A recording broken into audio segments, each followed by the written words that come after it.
Shalom teman-teman yang terkasih, puji syukur kita masih diberikan kesehatan dan kekuatan oleh Tuhan sehingga kita masih bisa ada di tempat ini, kita bisa mempersiapkan hati dan pikiran kita untuk beribadah kepada Tuhan. Mari kita siapkan hati dan pikiran kita untuk datang ke hadirat Tuhan. Kita mau mengingat kembali kebaikan Tuhan dalam hidup kita, karena hanya Tuhanlah yang membuat kita ada di sini sekarang, bisa merasakan anugerah terindah ketika kita bisa berada di dekat Tuhan. Karena salib Tuhan, kita bisa merasakan kebaikan Tuhan dalam hidup kita.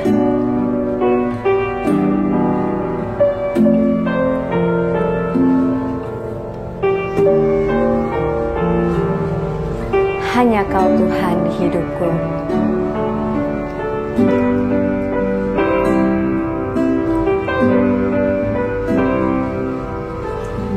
Hanya Kau Tuhan di hidupku. Kau berikan hidup yang baru.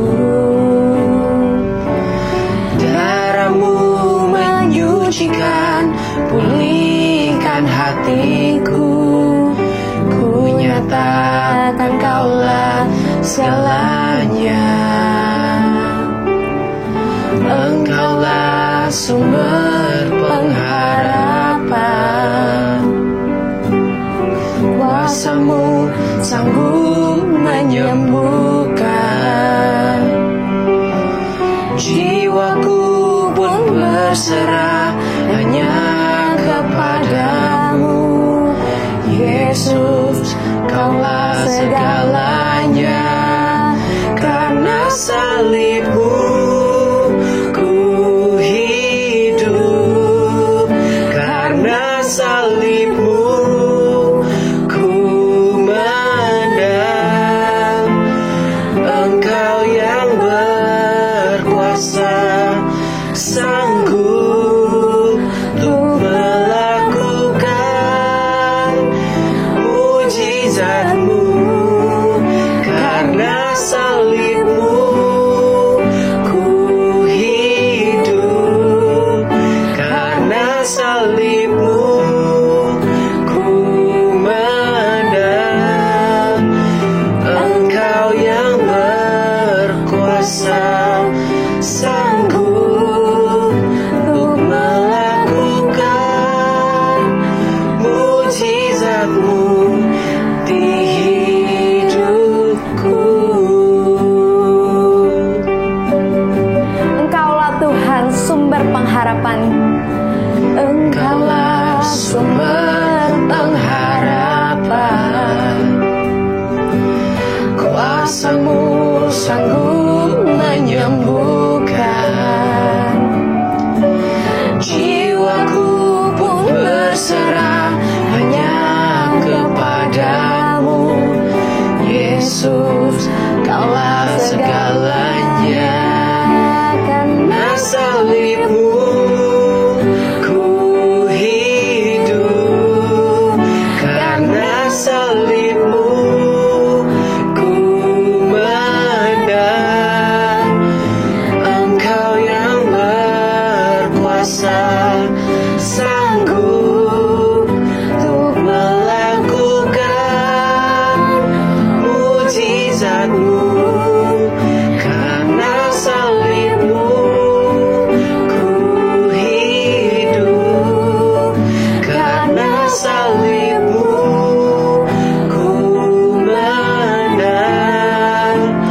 Engkau yang berkuasa, sanggup untuk melakukan mujizat-Mu di hidupku.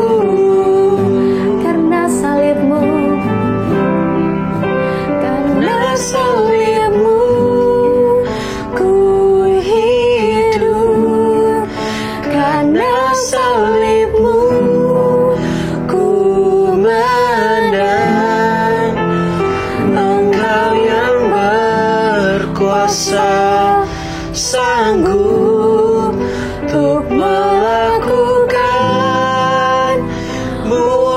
mukjizatmu, karena salibmu ku hidup, karena salibmu ku menang.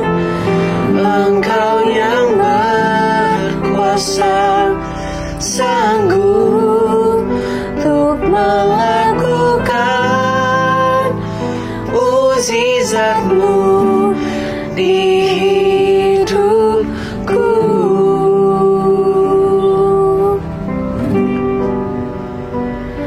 Di hidupku.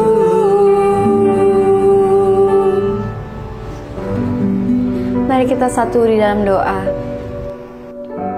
Benar Tuhan, hanya karena salib-Mu kami ada di tempat ini Tuhan. Kami bisa merasakan anugerah Tuhan. Kami bisa merasakan kebaikan Tuhan. Kami bisa mendapatkan jaminan keselamatan. Itu hanya karena salib Tuhan. Tuhan, terima kasih atas pengorbanan-Mu yang begitu besar bagi kami. Engkau tidak hanya rela turun ke dalam dunia, tapi Engkau rela untuk menderita untuk kami. Siapakah kami ini Tuhan, sehingga Engkau mau mengorbankan diri-Mu untuk merasakan sengsara di atas kayu salib. Kami yang tidak layak mendapatkan pengorbanan Tuhan, Engkau layakkan. Terima kasih Tuhan atas kebaikan Tuhan. Kami mengucap syukur karena salib Tuhan yang telah menyelamatkan kami dan memberikan kami pengharapan. Sehingga kami tahu bahwa ketika kami hidup, kami tidak boleh sembarangan. Kami tidak boleh melakukan sesuatu yang menyakiti hati Tuhan lagi. Ampuni kami Tuhan, kalau kami masih sering melakukan hal tersebut. Kami masih sering menyakiti hati Tuhan. Kami lupa bahwa Tuhan telah berkorban untuk kami. Dan kami masih melakukan hal yang seenaknya dalam hidup kami. Ya Tuhan, kiranya Engkau yang selalu ingatkan kembali kami, supaya kami tetap hidup sesuai dengan kehendak Tuhan. Kami tidak menyakiti hati Tuhan lagi. Ya Tuhan, pada hari ini layakkanlah kami, sehingga kami bisa datang ke hadirat Tuhan dengan layak untuk memuji dan memuliakan Engkau. Ya Tuhan, kami serahkan jalannya ibadah kami dari awal hingga akhirnya ke dalam tangan Tuhan. Hanya di dalam nama Tuhan Yesus Kristus, kami berdoa dan mengucap syukur. Amin. Teman-teman, benar Allah kita adalah Allah yang menunjukkan kasih-Nya kepada kita. Sehingga bukan hanya perkataannya yang bilang Dia sayang sama kita, Dia mengasihi kita, tapi Tuhan menunjukkannya dengan perbuatannya, yaitu mati di atas kayu salib. Kita mau sambung pujian kita mau menyatakan bahwa Allah itu baik.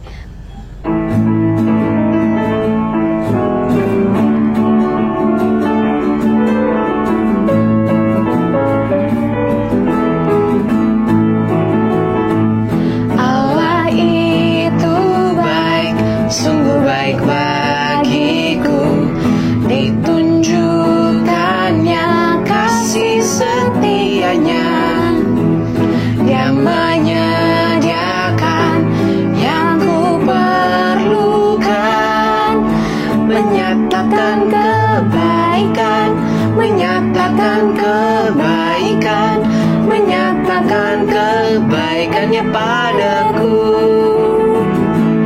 kasih setianya tak pernah berubah, dulu, sekarang, dan selamanya.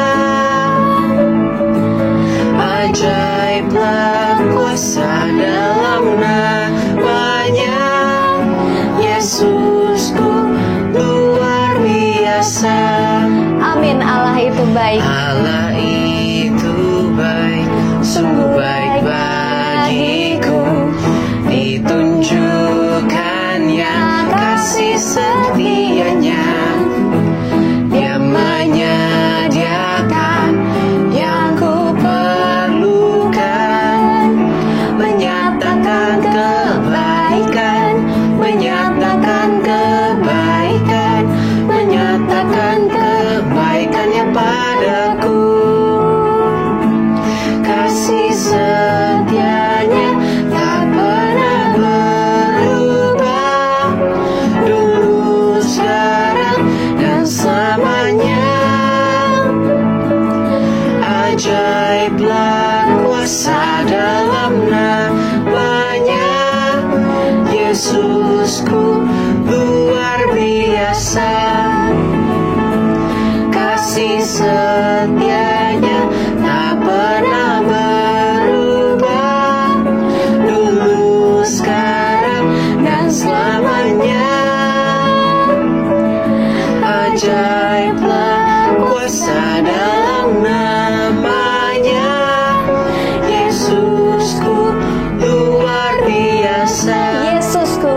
Amin teman-teman. Allah kita adalah Allah yang sungguh baik.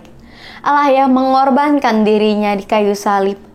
Bukan hanya dengan perkataan ia mengatakan bahwa ia mengasihi kita sebagai anak-anaknya, tapi ia membuktikan dengan karya keselamatan di atas kayu salib. Tuhan adalah satu-satunya harapan dalam kita untuk dapat menjalani kehidupan kita. Sekarang kita mau mempersiapkan hati dan pikiran kita untuk datang ke hadirat Tuhan. Karena bukan dengan kekuatan kita bisa ada di saat ini. Kita bisa merayakan karya keselamatan yang begitu indah. Kita bisa merasakan kasih Tuhan dalam hidup kita.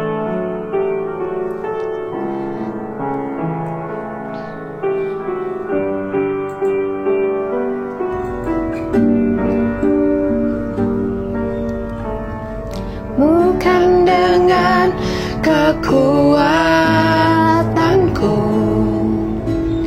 ku dapat jalani hidupku tanpa Tuhan yang di sampingku. Ku tak mampu sendiri. Engkaulah kuatku yang menopangku. Ku pandang wajah-Mu dan berseru, pertolonganku datang dari-Mu. Peganglah tanganku, jangan lepaskan. Allah harapan dalam hidupku. Kita mau mengangkat pujian ini dari awal kembali. Bukan dengan kekuatanku, bukan dengan kekuatanku, ku dapat jalani hidupku tanpa Tuhan yang di sampingku. Ku tak mampu sendiri. Engkaulah kuatku yang menopangku. Ku pandang wajah-Mu dan berseru, pertolonganku datang dari-Mu. Peganglah tanganku, jangan lepaskan. Allah harapan dalam hidupku. Ku pandang wajah-Mu dan berseru, pertolonganku datang dari-Mu. Peganglah tanganku, jangan lepaskan. Kaulah harapan dalam hidupku. Ya, shalom teman-teman semua. Ya, sebelum kita mau mendengarkan kebenaran firman Tuhan, mari saat ini kita mau datang di hadirat Tuhan. Kita mau berdoa, kita meminta pimpinan Tuhan untuk kita boleh sungguh-sungguh mendengarkan kebenaran firman Tuhan. Mari kita sama-sama berdoa. Tuhan Yesus yang sangat baik, kami sungguh bersyukur Tuhan untuk setiap hal yang terjadi dalam kehidupan kami, baik ataupun tidak baik. Ajar kami Tuhan untuk terus memandang hanya kepada Tuhan, karena Tuhan baik dalam kehidupan kami. Saat ini Tuhan, kami akan mendengarkan kebenaran firman-Mu. Kiranya Engkau akan menguji kami dan cobalah kami. Selidikilah batin kami dan hati kami. Sebab ya Tuhan, mata kami tertuju pada kasih setia-Mu, dan kami mau hidup di dalam kebenaran-Mu. Tuhan, saat ini kami menyerahkan juga untuk hamba-Mu yang hanya akan Engkau pakai dalam segala keterbatasan kelemahannya. Biarlah lidah bibirnya boleh sungguh-sungguh hanya untuk kemuliaan nama-Mu. Kami menyerahkan ibadah kami siang hari ini dalam nama Tuhan Yesus kami sudah berdoa. Amin. Ya teman-teman, mari kita sama-sama buka Alkitab kita ya. Alkitab fisik atau Alkitab apapun boleh, yang penting Alkitab, jangan macam-macam ya. Teman-teman kalau sudah buka Alkitab jangan buka Line, buka WhatsApp jangan ya, soalnya kita mau mendengarkan kebenaran firman Tuhan. Mari sebelumnya kita membuka Alkitab kita dari Roma 8 ayatnya yang ke-18 sampai ayatnya yang ke-30. Roma 8 ayatnya yang ke-18 sampai ayatnya yang ke-30. Nah, tema kita hari ini diberi judul sebuah alasan. Jadi teman-teman sudah membuka Roma 8 ayat 18 sampai 30? Oke. Nah, sekarang saya akan membacakan untuk kita semua dengan versi bahasa Indonesia masa kini. Kalau teman-teman ada YouVersion atau apapun itu, boleh pakai ya YouVersionnya. Kita sama-sama mau buka dari Roma 8 ayat 18 sampai 30 dengan versi bahasa Indonesia masa kini. Semua penderitaan yang kita alami sekarang, menurut pendapat saya, tidak dapat dibandingkan sama sekali dengan kemuliaan yang akan dinyatakan kepada kita. Seluruh alam menunggu dengan sangat rindu akan saatnya Allah menyatakan anak-anaknya. Sebab alam sudah dibiarkan untuk menjadi rapuh, bukan karena kemauannya sendiri, tetapi karena Allah membiarkannya demikian. Meskipun begitu, ada juga harapan ini, bahwa pada suatu waktu alam akan dibebaskan dari kuasa yang menghancurkannya dan akan turut dimerdekakan dan diagungkan bersama-sama dengan anak-anak Allah. Kita tahu bahwa sampai saat ini seluruh alam mengeluh karena menderita seperti seorang ibu menderita pada waktu melahirkan bayi. Dan bukannya seluruh alam saja yang mengeluh, kita sendiri pun mengeluh di dalam batin kita. Kita sudah menerima roh Allah sebagai pemberian Allah yang pertama. Namun kita masih juga menunggu Allah membebaskan diri kita seluruhnya dan menjadikan kita anak-anaknya. Karena dengan berharap maka kita diselamatkan. Tetapi kalau apa yang kita harapkan itu sudah kita lihat, maka itu bukan lagi harapan. Sebab siapakah masih mengharapkan sesuatu yang sudah dilihatnya? Tetapi kalau kita mengharapkan sesuatu yang belum kita lihat, maka kita menunggunya dengan sabar. Begitu juga Roh Allah datang menolong kita kalau kita lemah.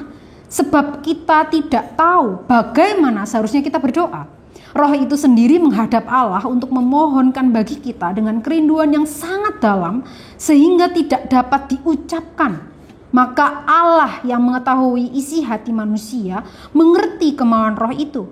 Sebab roh itu memohon kepada Allah untuk umat Allah dan sesuai dengan kemauan Allah. Kita tahu bahwa Allah mengatur segala hal sehingga menghasilkan yang baik untuk orang-orang yang mengasihi Dia dan yang dipanggilnya sesuai dengan rencananya. Mereka yang telah dipilih oleh Allah telah juga ditentukan dari semula untuk menjadi serupa dengan anaknya, yaitu Yesus Kristus. Dengan demikian, anak itu menjadi yang pertama di antara banyak saudara-saudara. Begitulah Allah memanggil mereka yang sudah ditentukannya terlebih dahulu. Dan mereka yang dipanggilnya itu dimungkinkannya berbaik kembali dengan Dia. Dan mereka yang dimungkinkannya berbaik kembali dengan Allah, mengambil bagian dalam hidup Allah sendiri. Sedemikianlah pembacaan firman Tuhan hari ini. Ya teman-teman, kita pasti sepakat ya apabila saya mengatakan bahwa dunia yang saat ini kita tinggali sudah semakin tua dan menuju pada kehancuran. Ya, pasti kita sama-sama sepakat akan hal itu. Mengapa saya bisa mengatakan hal seperti itu? Ya karena memang benar ya gitu ya. Sikon dunia kita saat ini tuh dipenuhi dengan berbagai bencana yang terjadi di berbagai penjuru dunia. Nggak terkecuali di Indonesia saja ya teman-teman ya. Kalau teman-teman sering ngikuti berita, saya yakin dan percaya teman-teman sering lihat ada begitu banyak informasi mengenai penderitaan. Misal wabah COVID-19 di India yang semakin hari semakin meningkat gitu ya. Terus banjir di beberapa daerah, kematian, kemiskinan, tenggelamnya kapal yang barusan saja kita tahu ya, KRI Nanggala, pembunuhan, perceraian, ajaran sesat, dan masih banyak hal lainnya. Dan memang begitulah teman-teman sikon dunia kita saat ini. Nah, hidup yang saat ini kita sedang sedang kita jalani pun dipenuhi dengan berbagai macam persoalan yang seakan gak ada ujungnya, gak ada kepastian kapan berakhirnya, dan yang gak pernah berhenti menghantam hidup manusia. Masalah ekonomi, COVID-19, pendidikan, kesehatan, pernikahan, keluarga, dan masih banyak hal yang lainnya yang menjadi hal menyeramkan bagi manusia.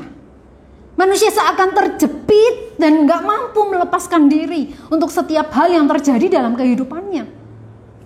Bencana dan masalah bukan hanya terjadi dan dialami oleh orang yang gak percaya sama Tuhan, namun anak-anak Tuhan, engkau dan saya pun gak kebal dengan hal-hal seperti ini. Nah, dengan kata lain, bencana dan masalah gak pandang bulu, tempat dan waktu, teman-teman. Bencana dan masalah kehidupan bisa terjadi pada siapa saja, di mana saja dan kapan saja. Orang yang kamu percayai ternyata mengambil keuntungan darimu. Orang yang kamu cintai selama ini berhenti mencintaimu. Rencana yang sudah dipikirkan dengan sangat baik gitu ya, ternyata nggak berjalan mulus. Kelemahan fisik, kesulitan finansial secara nggak terduga datang menghampirimu. Dan sikap apa yang biasa kita ambil? Sikap apa yang biasa kita ambil, teman-teman? Yes ya, kita biasanya auto ambil sikap menyerah, mengasihani diri, membandingkan dengan orang lain, dan mulai menyalahkan Tuhan. Oleh sebab itu teman-teman, hari ini mulai melalui bacaan yang tadi sudah kita simak bersama, kita akan sama-sama belajar bagaimana di dalam masa penantian ini kita memiliki sikap hidup sebagai orang yang bertekun di dalam iman. Sekalipun segala sesuatu terlihat sangat kacau. Nah, karena memang benar ya teman-teman, iman adalah dasar yang membuat aku dan kamu percaya bahwa Tuhan memiliki tujuan. Bahkan ketika segala sesuatu kelihatan tidak memiliki sebuah alasan. Alasan pertama yang ingin Paulus kasih tahu sama kita. Penantian kita bukanlah penantian yang sia-sia. Itu adalah sesuatu yang worth it dan pasti terjadi.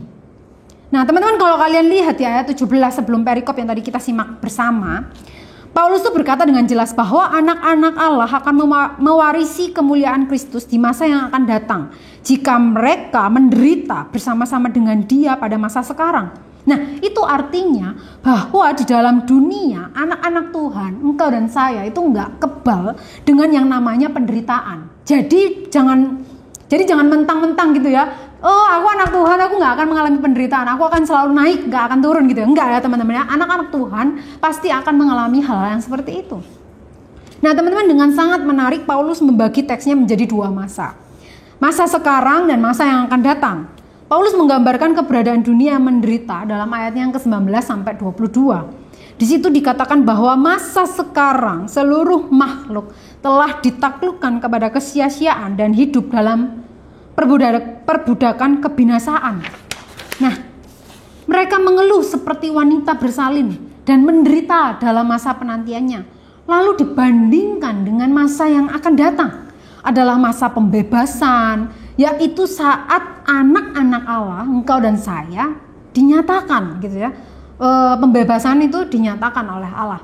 Nah, gambaran dua masa ini teman-teman kemudian direlasikan Paulus dengan kehidupan orang percaya dalam ayat 23 sampai 24. Di mana di masa sekarang anak Allah itu juga mengeluh dalam hati mereka sambil menantikan masa yang akan datang, yaitu saat di mana mereka dibebaskan dari tubuh yang fana dan dimuliakan bersama-sama dengan Kristus.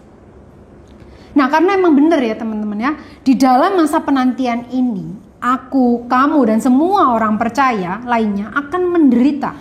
Kayak yang diomong Tuhan Yesus dengan sangat jelas di Yohanes 15 ayat 19. Teman-teman boleh buka Alkitabnya.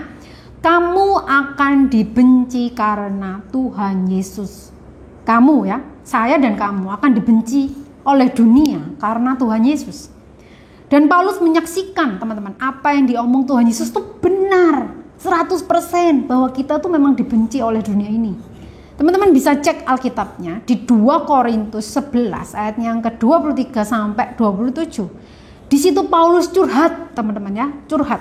Bahwa dia banyak berjerih lelah, lebih sering di dalam penjara, menanggung pukulan di luar batas, kerap kali dalam bahaya maut. 5 kali ia menanggung pukulan oleh orang Yahudi, setiap kali 40 kurang 1 pukulan. Terus 3 kali menderita pukulan, 1 kali dilempari dengan batu, 3 kali mengalami karam kapal, sehari semalam terkatung-katung di tengah laut. Dalam perjalanan memberitakan Injil, ia sering diancam, bahaya banjir, bahaya penyamun, bahaya dari pihak-pihak orang Yahudi dan pihak-pihak orang bukan Yahudi yang gak suka dengan pengajaran Paulus, bahaya di kota, bahaya di padang gurun, bahaya di tengah laut, dan bahaya dari pihak saudara-saudara palsu. Ia banyak berjerih lelah dan bekerja keras.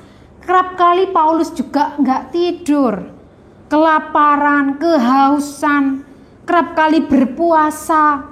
Bukan berpuasa untuk kurus gitu ya, bukan ya teman-teman. Kalau sekarang mungkin ada orang-orang yang seperti itu, berpuasa supaya kurus. Nah, Paulus tuh gak seperti itu ya, memang karena kurang makan gitu ya. Kedinginan, tanpa pakaian. Nah teman-teman, sungguh suatu perjalanan hidup yang gak mudah. Dengan cepat tanpa coba sekarang ya teman-teman, saya mengajak kita untuk menghalu gitu ya. Kan kita suka menghalu ya kadang-kadang ya. Coba seandainya sekarang teman-teman ada di posisi Paulus. Gimana teman-teman? Sanggupkah kita? Mampukah kita seperti Paulus? Ditolak sana sini, gak diterima orang, kekurangan ini itu, kedinginan, kelaparan, kehausan. Sanggup teman-teman? Pasti dengan cepat kita langsung tanpa pikir panjang. Ketika saya tadi bertanya seperti itu, teman-teman pasti akan berkata seperti ini, waduh enggak deh waduh enggak deh Li, yang lain aja deh, yang lain lebih cocok, saya nggak cocok lah ya, berat pol itu, nggak sanggup coy, misalnya kayak gitu ya. Mager enakan di rumah santai-santai sambil Instagraman, TikTokan gitu. Dan alasan-alasan lainnya yang saat ini teman-teman pikirkan. Nah teman-teman, untunglah Paulus itu bukan aku dan kamu. Dengan mantap dia menyanggupinya. Paulus memilih untuk bertekun di dalam iman percayanya kepada Yesus, teman-teman. Wah, kok bisa ya Paulus itu seperti itu ya, bisa mantap gitu, bertekun di dalam iman. Kok bisa? Karena bagi Paulus pengharapan akan kedatangan Kristus adalah sesuatu yang konkret, real, dan setiap saat bisa terjadi. Karena itu bukan penantian yang sia-sia, penantian yang worth it. Nah, lalu di ayat yang ke-25 Paulus berkata kepada jemaat Roma yang sedang mengalami penderitaan karena imannya. Dia bilang, bertekunlah. Nah teman-teman, hidup itu memang sulit. Saya nggak bilang hidup itu gampang, mulus gitu ya, enggak. Saya bilang hidup itu memang sulit teman-teman. Tapi apa yang terjadi ya biarkan terjadi. Karena ini bukan waktunya untuk kita mengangkat tangan, give up gitu ya, dan menyerah. Ini waktunya untuk kita tuh bertekun di dalam iman. Sekalipun segala sesuatu terlihat kacau, karena penantian kita bukanlah penantian yang sia-sia. Itu adalah sesuatu penantian yang worth it. Dan pasti akan terjadi sesuai dengan waktu dan kehendaknya Tuhan. Nah teman-teman, dengan indah Paulus menggambarkan masa penantian ini dalam metafora tentang seorang ibu yang sakit bersalin. Jujur ya teman-teman, saya sulit gitu waktu merenungkan firman ini. Saya sulit menggambarkan ataupun mengerti rasa sakit yang ditimbulkan oleh karena bersalin. Karena saya belum mengalaminya ya teman-teman ya. Saya belum mengeluarkan anak gitu ya, melahirkan anak saya belum pernah gitu ya. Jadi saya nggak ngerti rasanya itu seperti apa. Jadi karena kepingin tahu gimana sakitnya, saya langsung tanya mama teman-teman ya. Ini lewat WhatsApp ya teman-teman ya. Ini percakapan kami. Jadi saya ngomong ini sama mama. Mah, tolong ceritain dong apa yang kamu rasain waktu ngelahirin aku. Dengan semangat dia mulai bercerita. Kamu tahu Nun, selama 5 bulan setiap makan mama itu selalu muntah. Tidur terganggu, miring ke samping salah, miring ke kanan salah, tengkurap apalagi gitu ya. Kan nggak mungkin kalau tengkurap ya, nanti bisa-bisa mungkin ke belakang gitu anaknya, enggak lah ya teman-teman. Nah terus tapi ya yang paling sakit dan membuat mama menderita adalah saat melahirkan kamu. Seharian mama berjuang supaya kamu bisa cepat keluar. Sakit, sungguh-sungguh sakit. Tapi kamu nggak mau keluar-keluar. Saat proses persalinan itu adalah sakit yang paling sakit yang pernah mama alami sepanjang hidupnya. Rasa sakit yang luar biasa yang harus mama tanggung. Bahkan mama mempertaruhkan nyawa demi satu harapan, melihat kehadiran kamu di dunia ini. Wah teman-teman, ketika saya mendengar omongan mama saya speechless gitu ya. Wow, sesakit itu ya melahirkan. Teman-teman, ada satu hal lagi yang mengharukan bagi saya ketika mama berkata, saat mendengar tangisan pertamamu, semua rasa sakit itu hilang. Rasa sakit yang mama alami karena kamu susah keluar, karena harus ngeden gitu ya teman-teman ya, nggak sebanding dengan sukacita ketika melihat dan memeluk kamu yang sudah lahir dengan sehat. Teman-teman, inilah gambaran Paulus tentang penantian orang percaya. Tindakan seorang mama ketika menantikan kelahiran anaknya, bukankah sesuatu yang worth it? Pengharapan mama akan kehadiran anaknya sudah ada sejak aku dan kamu di dalam rahimnya dan bergerak. Tangisan pertama anaknya adalah klimaks dari penantian itu. Karena pengharapan sudah ada sebelumnya. Penantian mama adalah sesuatu yang worth it. Bukan sesuatu yang sia-sia. Jadi sekarang teman-teman, say thank you sama mama kalian. Karena dia sudah menanti dengan tekun. Meski harus menderita, ia menjalaninya. Karena ada pengharapan yang pasti akan hadirnya kamu dan aku. Apapun teman-teman, saat ini teman-teman boleh say thank you sama mama, teks mama gitu ya. Thank you mama sudah melahirkan aku dengan sangat sehat. Teman-teman, sama halnya dengan kita saat ini. Meskipun saat ini Tuhan izinkan banyak hal terjadi dalam kehidupan kita, dan itu mungkin gak sesuai dengan yang kita harapkan, ekspektasikan. Bertekunlah di dalam iman teman-teman. Sekalipun segala sesuatu terlihat sangat kacau. Karena penantian kita bukanlah penantian yang sia-sia. Itu adalah sesuatu yang worth it. Dan pasti terjadi. Karena iman adalah dasar yang membuat aku dan kamu percaya bahwa Tuhan memiliki tujuan. Bahkan ketika segala sesuatu kelihatan tidak masuk akal dan tidak memiliki sebuah alasan. Oke, alasan kedua teman-teman ya. Karena ada roh Allah yang turut bekerja di dalam kita. Teman-teman, ayat 23-25, di situ Paulus menyampaikan 3 hal yang akan menyertai hidup orang percaya, yaitu penderitaan, pengharapan, dan Roh Kudus. Adanya penderitaan tanpa pengharapan, mustahil orang bisa bertahan, bukan? Tetapi adanya pengharapan juga nggak cukup untuk menjadi alasan seseorang bisa bertahan untuk menghadapi dunia ini. Mengapa hal-hal itu nggak cukup? Karena setiap orang percaya membutuhkan roh Tuhan. Oleh karena itu Allah mengaruniakan rohnya kepada setiap orang percaya untuk dapat bertahan dalam masa penantian. Roh yang ada dalam diri kita dapat memberikan kekuatan, kasih, dan ketaatan. Bukan roh ketakutan ya, bukan roh ketakutan. Roh yang memimpin orang percaya melewati banyak hal di dalam kehidupannya, melakukan apa yang gak mampu kita lakukan. Roh yang tahu jawaban dari setiap pergumulan anak-anaknya, dan ia menolong orang percaya dalam kelemahannya, membawa mereka mengerti apa yang menjadi kehendak Allah dalam kehidupannya. Nah, dengarkan ini teman-teman.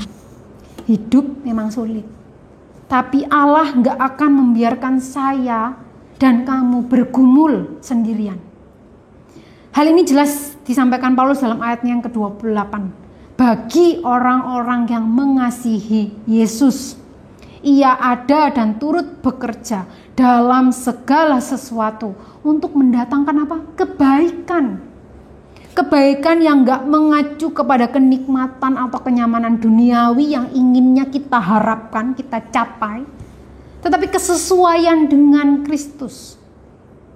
Artinya melalui penderitaan demi penderitaan yang Tuhan izinkan terjadi dalam kehidupan kita, Allah ingin kita tuh semakin serupa dengan gambar anaknya dan hidup semakin memuliakan Dia. Nah teman-teman yang terkasih, saya nggak tahu apa kisah teman-teman. Saya nggak tahu apa yang selama ini terus menjadi pergumulan teman-teman.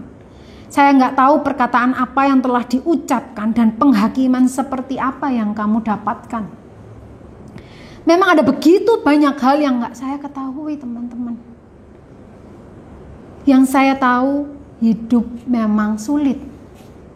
Tapi nggak ada kesulitan apapun yang telah kamu dan saya hadapi atau sedang kita jalani yang terlalu sulit bagi Tuhan Yesus. Karena Dia juga pernah ngerasa lebih sakit, bahkan lebih menderita daripada yang kita rasakan dan alami saat ini. Tapi Dia menang atasnya. Jadi jika saat ini kamu ngerasa ingin berhenti dan nyerah, sudah gak ada dasar lagi untuk aku berharap loh. Dengarkan ini teman-teman. Bertahanlah pada pengharapan ini karena worth it. Dan bertekunlah di dalam iman. Sekalipun segala sesuatu terlihat kacau. Karena iman adalah dasar yang membuat saya dan kamu percaya bahwa Tuhan memiliki tujuan. Bahkan ketika segala sesuatu kelihatan tidak memiliki sebuah alasan, tunggu dan lihatlah apa yang akan Dia kerjakan di dalam kehidupan saya dan kamu. Tunggu dan lihatlah bahwa rancangan itu adalah rancangan yang terbaik sesuai dengan Dia. Mari kita berdoa. Tuhan yang baik, thank you untuk firman hari ini. Biar firman hari ini tidak lalu begitu saja dalam kehidupan kami, dan kami kembali ke manusia lama kami, menyerah, pasrah, mengasihani diri, takut, berjuang. Tuhan, kiranya Engkau akan tolong kami dalam masa-masa hidup yang gak gampang, hidup yang sangat sulit. Biar kiranya tangan Tuhan terus menopang kami. Tangan Tuhan terus menolong kami, anak-anak-Mu yang lemah terbatas ini. Supaya melalui setiap kejadian, setiap momen yang terjadi dalam kehidupan kami boleh terus memandang kepada Tuhan. Kami boleh terus memiliki iman yang mau percaya bahwa Tuhan mengasihi kami. Bahwa kami menanti dengan kepastian bahwa harapan itu nyata. Tuhan, kiranya Engkau yang menolong kami dengan setiap pergumulan kami, dengan setiap masalah kami. Biar kiranya kasih setia Tuhan merengkuh kami, menopang dan memeluk kami yang lemah ini. Terima kasih banyak Tuhan untuk firman. Biar firman ini boleh kami lakukan dalam kehidupan kami sehari-hari. Dalam nama-Mu kami sudah berdoa. Amin. Mari kita bangkit berdiri. Bersama dengan gereja di segala tempat dan segala abad, mari kita mengikrarkan iman percaya kita seturut dengan pengakuan iman rasuli yang berbunyi demikian. Aku percaya kepada Allah, Bapa yang Maha Kuasa, Khalik langit dan bumi, dan kepada Yesus Kristus anaknya yang tunggal Tuhan kita, yang dikandung daripada Roh Kudus, lahir dari anak darah Maria, yang menderita sengsara di bawah pemerintahan Pontius Pilatus, disalibkan, mati dan dikuburkan, turun ke dalam kerajaan maut. Pada hari yang ketiga, bangkit pula dari antara orang mati, naik ke surga, duduk di sebelah kanan Allah, Bapa yang Maha Kuasa. Dan dari sanalah ia akan datang untuk menghakimi orang yang hidup dan yang mati. Aku percaya kepada Roh Kudus, gereja yang kudus dan am, persekutuan orang kudus, pengampunan dosa, kebangkitan orang mati, dan hidup yang kekal. Amin. Untuk meresponi firman Tuhan, kita akan memberikan persembahan. Persembahan dapat dilakukan melalui transfer atau menggunakan QRIS yang ada di layar. Kita mau menaikkan pujian, kecaplah dan lihatlah.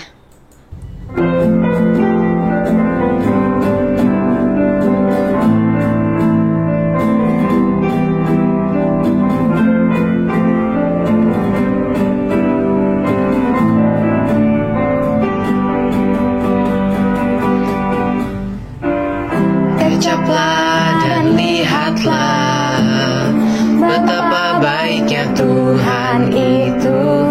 Rasakan dan nikmati kasih setia Tuhan. Syukur bagimu Tuhan, segala hormat bagimu Tuhan. Allah yang mengasihiku, Allah yang memeliharaku. Syukur bagimu Tuhan, segala hormat bagimu Tuhan. Allah yang mengasihiku, Allah yang memeliharaku selamanya.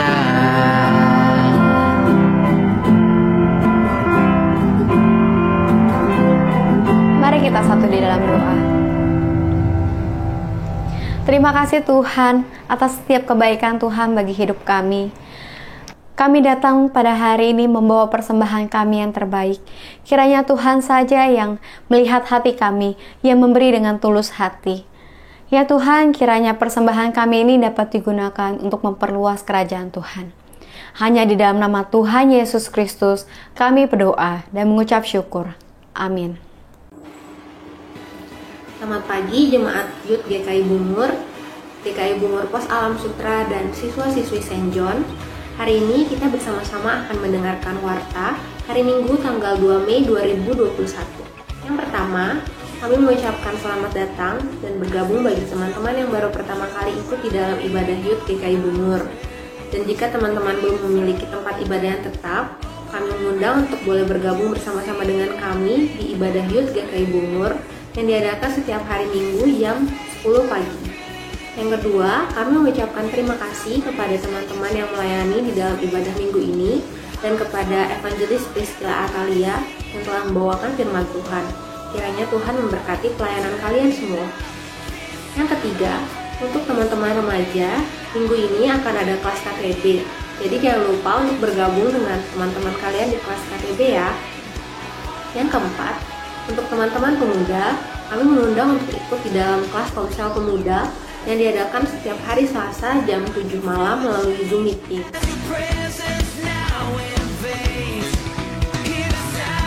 Link Zoom akan dibagikan sebelum kelas Komsel dimulai. Jika teman-teman ada yang belum mendapatkan link Zoom, silakan hubungi teman-teman pengurus pemuda. Jadi kami tunggu kehadirannya ya teman-teman. Yang kelima, untuk teman-teman yang berulang tahun di minggu ini, kami mengucapkan selamat ulang tahun dan kiranya Tuhan selalu memberkati kalian dengan sukacita dan damai sejahtera.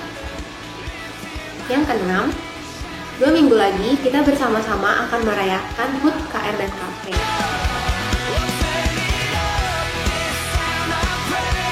Kami mengundang teman-teman untuk boleh ikut di dalam ibadah HUT KR dan KP yang diadakan tanggal 16 Mei 2021 jam setengah 10 pagi. Jadi jangan lupa untuk datang ya teman-teman. Demikian warta hari ini, saya Angel. Terima kasih atas perhatiannya.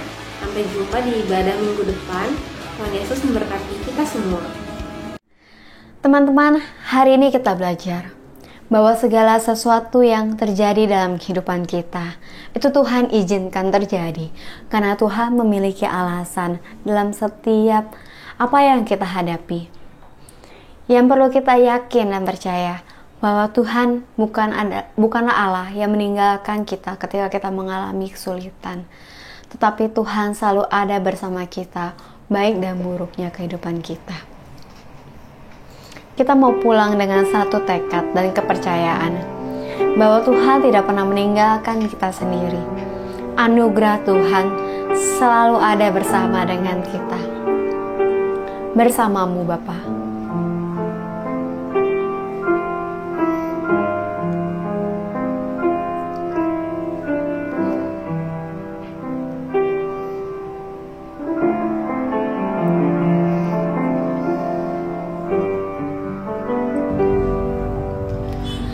Engkau ada bersamaku di setiap musim hidupku. Tak pernah kau biarkan ku sendiri.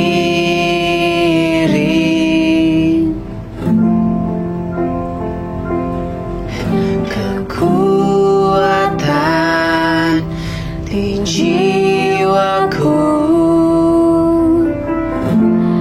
adalah bersamamu. Tak pernah ku ragukan kasih-Mu.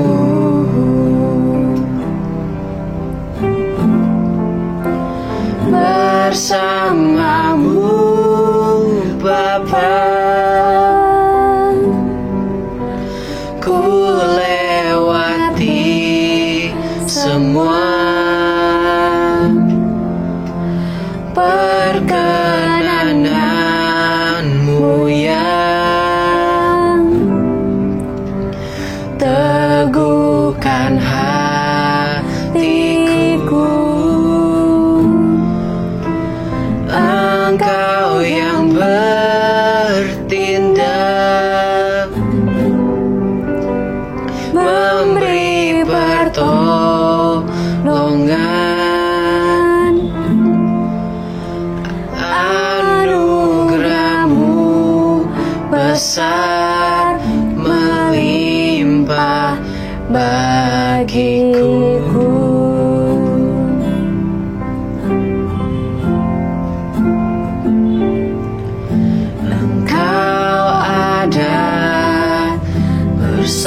Bersamaku di setiap musim hidupku. Tak pernah kau biarkan ku sendiri.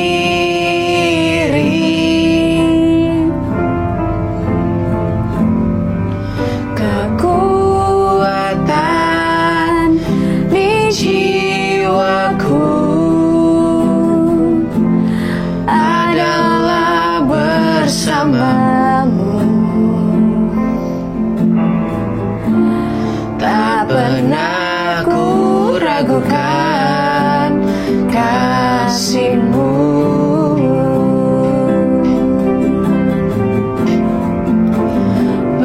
Bersamamu Bapa,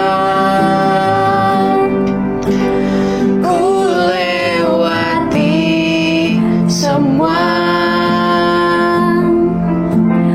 perkenanan-Mu yang teguhkan hatiku.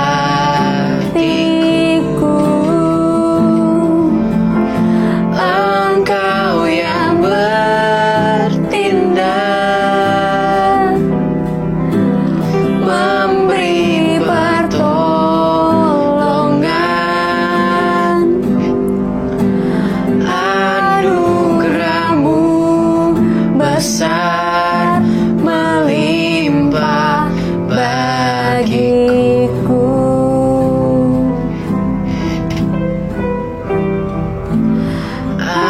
Anugerah-Mu besar melimpah bagiku. Ya teman-teman, biarlah firman Tuhan hari ini boleh terus mengingatkan kita, menegur kita ya, untuk kita boleh hidup di dalam iman, terus bertekun di dalam masa penantian kita, karena penantian kita itu worth it adanya. Mari kita menutup ibadah kita dengan bersama-sama berdoa.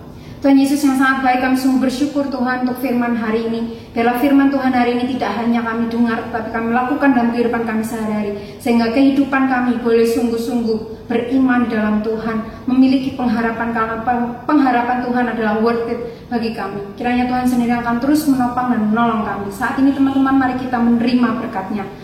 Tuhan memberkati engkau dan melindungi engkau. Tuhan menyinari engkau dengan wajah-Nya dan memberi engkau kasih karunia. Tuhan menghadapkan wajah-Nya kepadamu dan memberi engkau damai sejahtera. Amin. Haleluya, haleluya, haleluya, haleluya, haleluya,